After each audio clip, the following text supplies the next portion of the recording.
Happy New Comic Book Day. It is Wednesday, May 20th. This is past the halfway point of the month in which I have challenged myself to stick to my pull list. I went into my shop ahead of the month and I really shaped it up, and I'm hoping that at the end of the month I can really sit down and have a good idea of what my priorities are, how my budget has changed as I have actually fallen in love with doing this every Wednesday and bringing home new books, because I also know that that can get out of hand quickly, and at the end of the day or whatever, I'm ultimately bringing new items into my house that I hope I love all of the things that are in my house, so I don't want to just be cover buying or anything like that.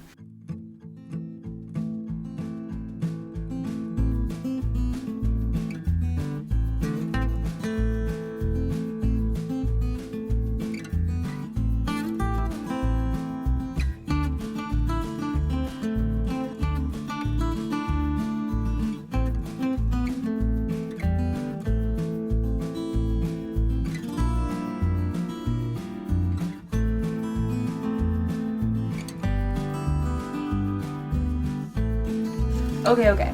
Perhaps I slipped and I tripped and I picked up 5 books. Perhaps something that wasn't supposed to come home with me did.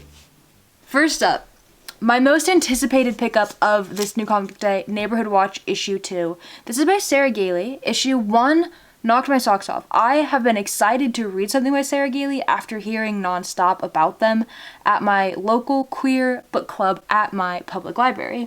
And so I do think that issue 2 will maintain that, because this author seems to have a good track record among my people. Next up, Batwoman issue 3.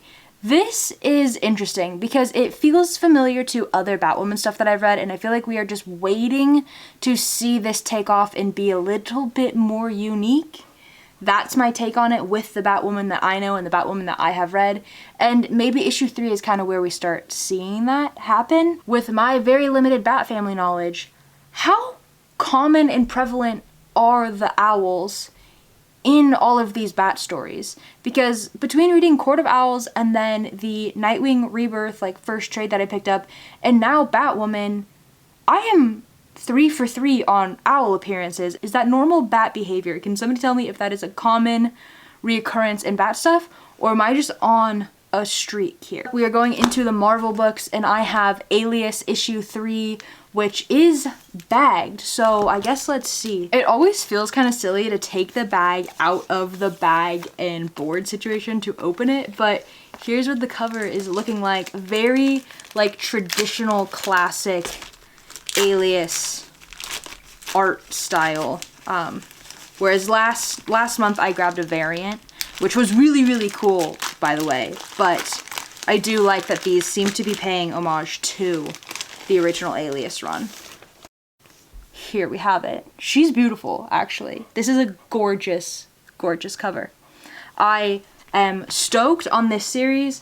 It's kind of interesting to be really truly neck and neck on these two, where they're coming out on the exact same cycle, so we're 3 issues in. I can't help but be comparing them to one another and my reading experiences, and I would say that Alias is taking the cake, not to say that I'm not obsessed with Batwoman.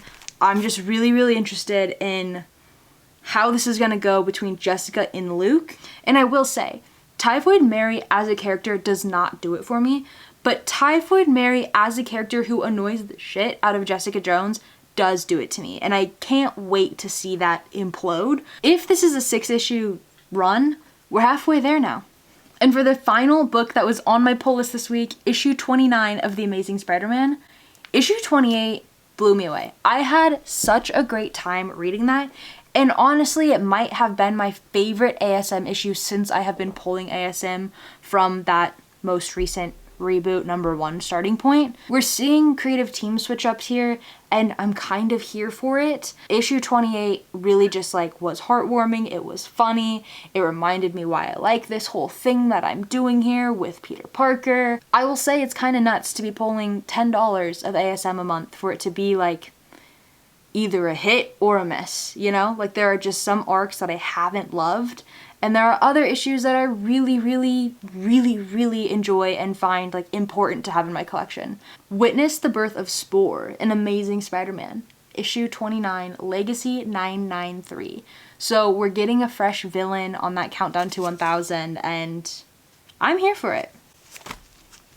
And lastly, the book that I didn't plan to get, nor did I know it was coming out, but I justified purchasing it. Let me make an excuse and let me do some girl math here. I had a like basically 1 free book coin. That's how they do like gift cards at that comic book store. So this didn't affect my budget.